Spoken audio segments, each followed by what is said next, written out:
कुरा गर्दै गर्दाखेरि मगरपन हामीमा छ कि छैन? मगरपन चाहिँ ह्रास भएर गइरहेको छ। मगरपन चाहिँ पातलो भएर गइरहेको छ। मगरपन कमजोर भएर गइरहेको छ, जसलाई अलि अघि नै चाहिँ हाम्रो विषय प्रस्तुताले समेत चाहिँ क्लुमा दिनुभयो। टिप्पणीकार हाम्रा सुरेश आले मगर र हाम्रा अधिवक्ता इन्द्र शिरीष मगरहरूले समेत दिनुभयो, अन्य वक्ताहरूले समेत दिनुभयो।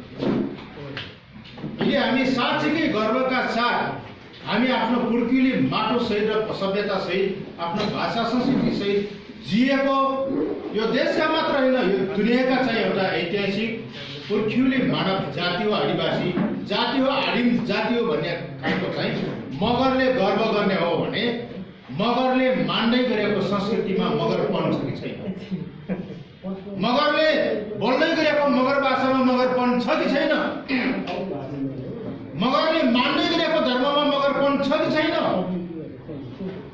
मगरले प्रयोग गर्दै गरेको संस्कारमा मगरपन छ कि छैन? मगरले यो समाजलाई बनाउने गरेको त्यो दृष्टिकोणमा, त्यो साझा योजनामा, त्यो विशाल सपनामा चाहिँ मगरपन छ कि छैन? यो प्रश्न मगरहरूलाई, नेपाल मगर सङ्घले प्रश्न यहाँ उठाइदिएको। त्यस कारणले हामी मगरहरूले मगरका लागि चाहिँ लड्दै गर्दाखेरि र आदिवासीका लागि लड्दै गर्दाखेरि मगरहरूलाई साँच्चीकै यो दुनियाँमा मगर आदिवासी, मगर पुर्खौली मानव जाति भनेर चाहिँ चिनाउनको लागि आदिवासीपनभित्र मगरपन चाहियो भन्ने चाहिँ हाम्रो प्रश्न हो। र यसको थालनी, यसको बहस, यसको कार्यान्वयन, यसको करेक्सन यो मगर लिडरसिपबाट हुनुपर्छ। यो तलबाट होइन, यो त उचाइबाट हुनुपर्छ। यो मैदान मात्र होइन, मैदानबाट होइन, यो एउटा चाहिँ पहाडको उचाइबाट हुनुपर्छ। यसो भएको कारणले आज हामीले यो विषयलाई उत्थान गर्नका लागि हामीले यो कुरा गरेका हौँ। त्यस कारणले अघि नै धेरै वक्ताहरूले भनिसक्नुभयो, हामी मगरका लागि, मगर आन्दोलनका लागि, मगर अभियानका लागि, मगर विकासका लागि, आदिवासीहरूको चाहिँ उत्थानका लागि, नेपाली समाजको विकासका लागि, नेपालीहरूको न्यायका लागि, यो देशको समृद्धिका लागि भनेर चाहिँ लाग्दै गर्दाखेरि मगर लिडरसिपको घरमा मगरपन छ कि छैन? यहाँबाट जाउँ। मगर लिडरसिपको तोलमा मगरपन छ कि छैन? त्यो गाउँमा, त्यो बस्तीमा, त्यो नामखारमा, त्यो लाङ्गामा त्यो छ कि छैन? यो प्रश्न हो। यस कारणले यदि छैन भने मगर लिडरसिपले एकपटक चाहिँ आफ्नो दिमागलाई चस्काउनु जरुरी छ। यदि यसो गरेनौँ भने एउटा कालखण्डमा जेलले मात्रै, अनुहारले मात्रै, ब्लडले मात्रै, वेशभूषाले मात्रै अथवा कता कतै भाषाले मात्रै मगर जस्तो देखिन्छौँ, तर साँच्चीकै प्रवृत्ति, विकास, सभ्यताको हिसाबले चाहिँ हामी मगर त बन्न सक्दैनौँ। त्यस कारणले यो चिन्ताको एउटा स्टेजमा गढीमा पुगेको कारणले मगर सङ्घ र मगर महासङ्घले यो प्रश्न उठाएको। सायद यो गलत चिज भइदिएको भए संसारभरिका आदिवासीहरूले यो विषयमा डिस्कोर्स चाहिँ तपाईँको थालनी गर्दैन। आदिवासीपन रक्षाका लागि र आदिवासीपनलाई चाहिँ तपाईँको मेटाउनका लागि नै आजको लडाइँ हो। आदिवासीपन मेटाउनु र सकिनु भनेको कुनै पनि जातिको जातीय पहिचान मेटिनु हो, जस्तो पर्नु हो, जस्तो पार्नु हो। त्यसकारणले त्यसलाई रक्षाका लागि हाम्रो प्रतिवाद हो, त्यसको विरुद्धमा हाम्रो प्रतिवाद हो। यो कुनै जाति विशेष, कुनै चाहिँ व्यक्ति विशेषको अथवा कुनै विचार विशेषको विरुद्धमा चाहिँ हाम्रो प्रतिवाद हो। यो सन्दर्भमा हुँदै गर्दाखेरि आदिवासीका अधिकारहरू नेपाल सरकारको प्रतिनिधिको प्रत्यक्ष सहभागितामा नेपाल पक्ष राष्ट्र भएर नेपाल सहितका संसारभरिका मानव जाति लगायतका आदिवासी जनजातिहरू सम्बन्धी जो चाहिँ सांस्कृतिक, भाषिक, धार्मिक, आर्थिक, शैक्षिक या राजनीतिक लगायतका तमाम अधिकार सम्बन्धी जो चाहिँ तपाईँको डिक्लेरेसन गरेको छ जसलाई नेपाल सरकारले चाहिँ स्वीकार गरेको छ। नेपाल सरकारले स्वीकार गरेको मुद्दाभित्र सवालभित्र हाम्रो आवाज हो। यदि गलत थियो यो गलत हो भने नेपाल सरकारले चाहिँ यसको जवाब दिनुपर्छ। होइन भने नेपाल सरकारको हरेक रिपोर्टमा अन्तर्राष्ट्रिय चाहिँ तपाईँको प्रतिवेदनहरूमा नेपालका आदिवासी लगायतका सबै जात जातिले, भाषा भाषीले, संस्कृतिले, धर्मले सबैले चाहिँ समान अधिकार पाएका छन्, अवसर पाएका छन्, सुविधा पाएका छन् भनेर प्रतिवेदन दिने, तर त्यसको विपरीत नेपालमा चाहिँ उत्पीडन गरिदिने, नेपालमा विभेद गरिदिने, नेपालमा अधिकार खोजिदिने, नेपालमा त्यसको रक्षक होइन कि पक्षको भूमिका खेल्ने, यहाँ हो हाम्रो असन्तुष्टि। त्यस कारणले हामी आदिवासीका अधिकारहरू भाषिक सांस्कृतिक मात्र होइन, राजनीतिक अधिकार पनि हो, शैक्षिक अधिकार पनि हो, आर्थिक अधिकार पनि हो, स्वास्थ्यसँग सरोकार राख्ने अधिकार पनि हो, प्रथा जनित व्यवस्था र कानुनहरूलाई चाहिँ संवैधानिक मान्यता दिने त्यो पनि अधिकार हो। आत्मनिर्णयका अधिकारहरूको सवालमा पनि यहाँ दुईटा व्याख्या हुन्छ। तर नेपालको सन्दर्भमा चाहिँ कम्युनिस्ट विचार राख्नेहरूले जुन चाहिँ आत्मनिर्णयको विषयमा चाहिँ व्याख्या गर्छन् त्यो व्याख्या गरेर यहाँ भ्रम पार्ने काम गर्छ। हामीले त युएनले व्याख्या गरे अनुसार आत्मनिर्णयको अधिकार सहितको स्वायत्तता र सुशासनको अधिकारको माग गरेको, जो अधिकारभित्र देश विभाजन गर्न पाउँदैन, जमिन विभाजन गर्न पाउँदैन, तर अधिकार विभाजन गर्न पाउँछ। चाहे सत्ताको अधिकार होस्, चाहे अधिकार या अथवा चाहिँ आफ्नो अस्तित्वको अधिकार होस्। त्यस कारणले यो विषयहरूमा मध्यनजर गरेर अहिलेको यो आदिवासीपनभित्र चाहिँ हामी पनि यसरी चाहिँ अगाडि बढ्न जरुरी छ। अघि नै सुरेश सरले भन्नुभएको जस्तै हामी प्रकृतिसँग चाहिँ नजिक रहेर प्रकृतिको सामिप्यतामा प्रकृतिलाई हाम्रो नजिकमा राखेर चाहिँ अगाडि बढ्ने चाहिँ जाति हो मगर आदिवासी जाति।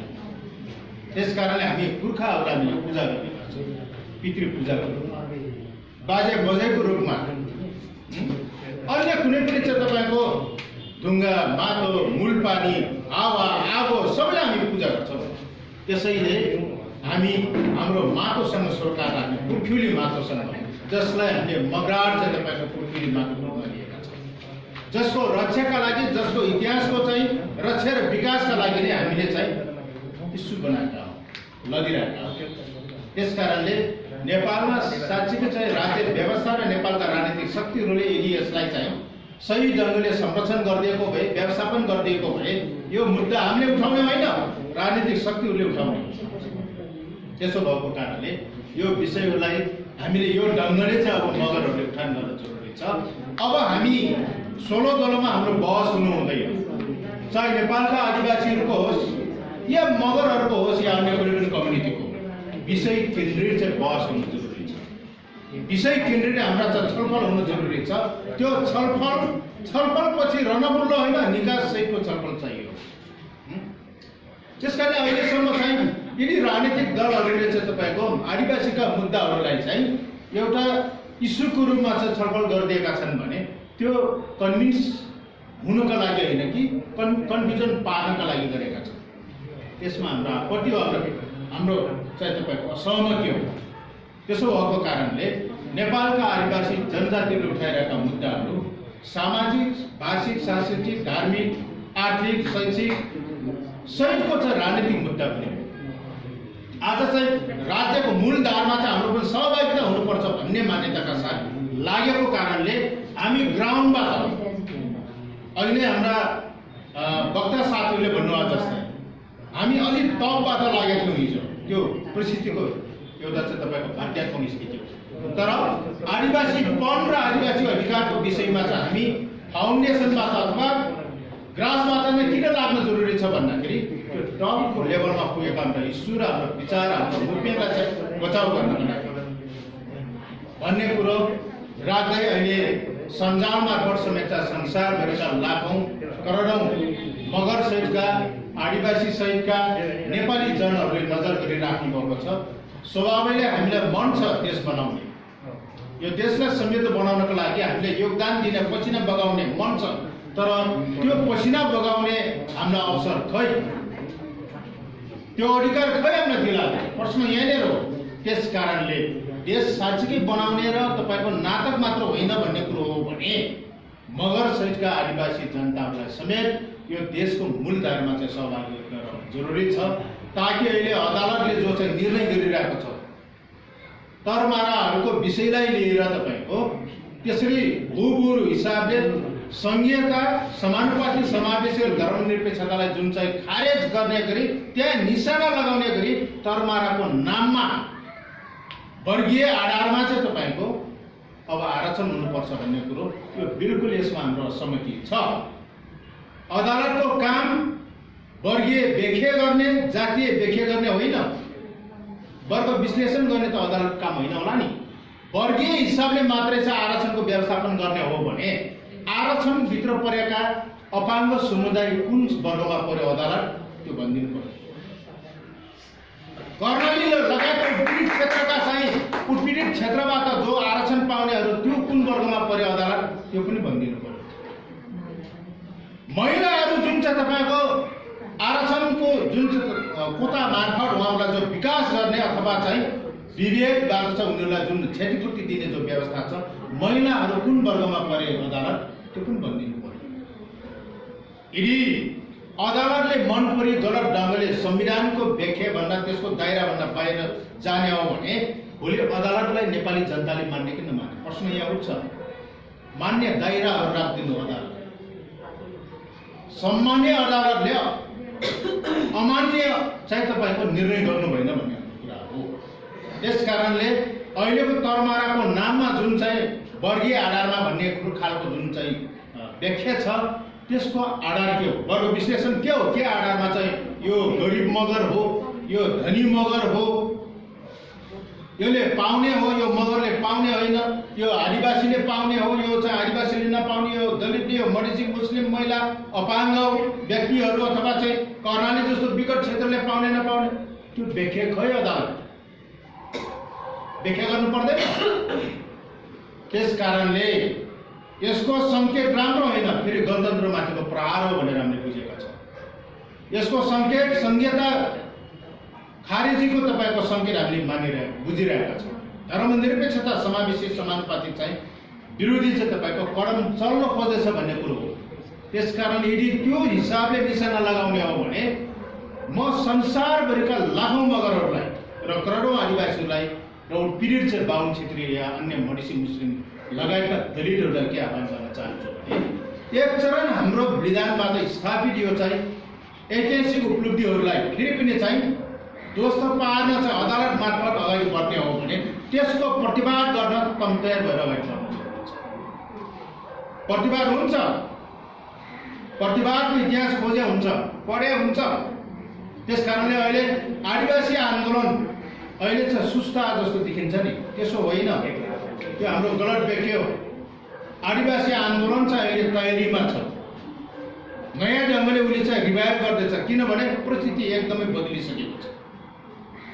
आजको परिस्थिति हिजो बग्दै आएको परिस्थितिभन्दा बिल्कुल वारिपारी भएको कारणले अहिले आदिवासी आन्दोलन र सङ्गठनहरूले, अभियन्ताहरूले र जनताले अब फेरि कसरी जाने भन्ने हिसाबले नयाँ रोडम्यापको चाहिँ तपाईँको निर्माण प्रक्रियामा अगाडि बढेको छ।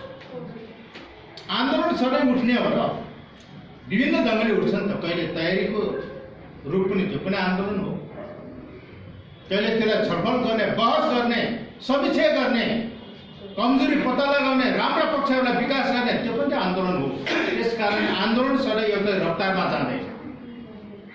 नेपालको कुनै भूगोलमा जाने हो भने कहिले पहाडमा चढ्नुपर्छ, फेरि तल फेदमा झर्नुपर्छ, तर लक्ष्यमा नपुग्दासम्म फेरि अर्को पहाड चढेर पुग्नै पर्छ।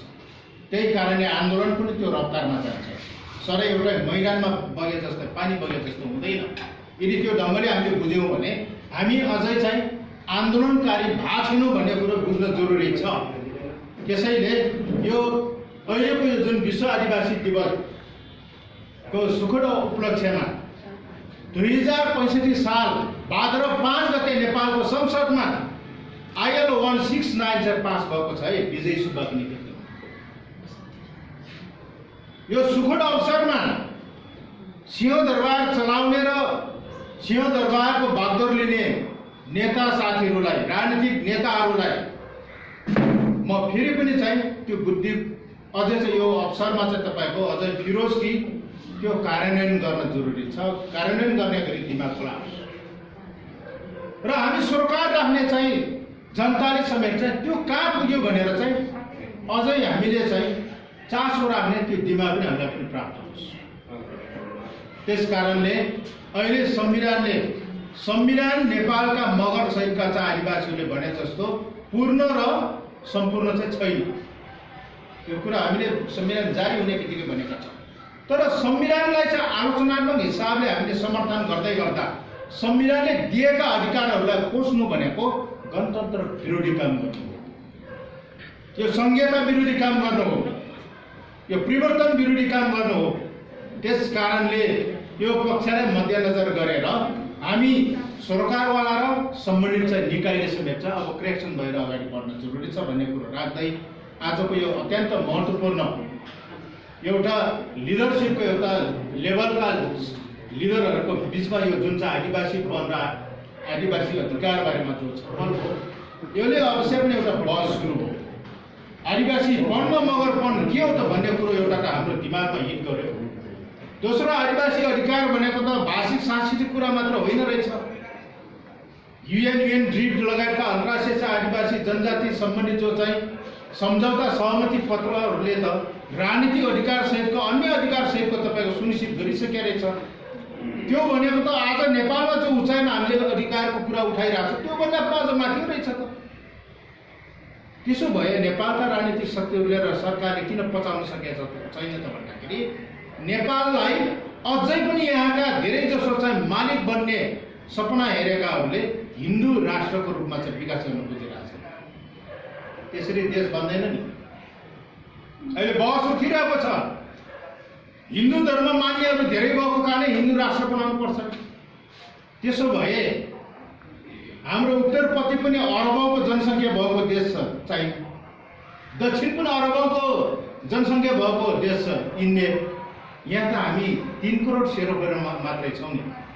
त्यसो त नेपाललाई चाहिँ देशको हैसियत दिने कि नदिने? त्यो सङ्ख्याको आधारमा कहीँ हुन्छ। त्यहाँ त आफ्नो अस्तित्व छ, आफ्नो भूगोल छ, आफ्नै तपाईँको हेर्नुहोस् जसरी हामीले आदिवासीपन भनेर भनेको छ त्यो खालका दायराहरू छन्। त्यस कारणले यो पक्षमा तपाईँहरू कन्फ्युज नहुनु होला लिडरसिप साथी। आज तपाईँले यो मेरो भनाइ सुनिराख्नु भएको छ सञ्जाल मार्फत या प्रत्यक्ष हिसाबले।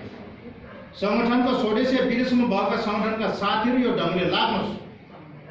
हाम्रा अधिकारहरू तपाईँको हेर्नुहोस् हामीले भने जस्तै आज नै भोलि नै प्राप्त हुन्छ भन्ने कुरो प्राप्त हुँदै आइरहेको छ। हामी यति सचेत भएका छौँ, यति लागेका छौँ, यति एकता भएका छौँ, यो पनि हाम्रो उपलब्धि हो। हिजो साइड बहस गर्न हामी सक्दैनथ्यौँ, बहस गर्दाखेरि पनि हामी फरक ढङ्गले चाहिँ बुझ्थ्यौँ बुझाउँथ्यौँ, तर आज त कम्तीमा हाम्रा बुझाइ र गराइहरू त एक ठाउँमा हुनेछ। त्यस कारणले सच्चाइ यही हो कि जुन सवाल चाहिँ हामी उठाइरहेछौँ यो सवाल ठिक हो भन्ने कुरो हो। त्यसो भएको कारणले यो विषयहरूलाई हामीले मध्यनजर गर्दै अब फेरि हाम्रो सङ्गठनको विभिन्न च्यानलमा यो विषय तपाईँ लिडरसिप मार्फत चाहिँ तल चाहिँ स्कुलिङ गर्नको लागि, काउन्सिलिङ गर्नको लागि म तपाईँ सबै लिडरसिप साथीहरूलाई, सङ्गठनका चाहिँ मुख्य चाहिँ लिडरसिप साथीहरूलाई चाहिँ विशेष अनुरोध गर्दै आजको यो कार्यपत्र प्रस्तुता टिप्पणीकारहरू, प्रमुख अतिथिज्यू, विशेष अतिथिज्यूहरू, हाम्रा अतिथिज्यूहरू, पत्रकार साथीहरू, अन्य चाहिँ यहाँ आजको महत्त्वपूर्ण कार्यक्रममा सहभागी भएर आफ्नो चाहिँ मत जाहेर गर्नुहुने, विचार व्यक्त गर्नुहुने तपाईँ सम्पूर्ण चाहिँ लिडरसिप साथीहरूलाई नेपाल मगर सङ्घ केन्द्रीय समिति तथा अन्तर्राष्ट्रिय मगर महासङ्घको तर्फबाट सिङ्गो यो मगरहरूको मूल गरेको तर्फबाट तपाईँलाई धेरै धेरै धन्यवाद सहित आजको यो औपचारिक कार्यक्रम यही समापन भएको घोषणा गर्दछु। जय मगर सङ्घ, जय मगरा गणतन्त्र।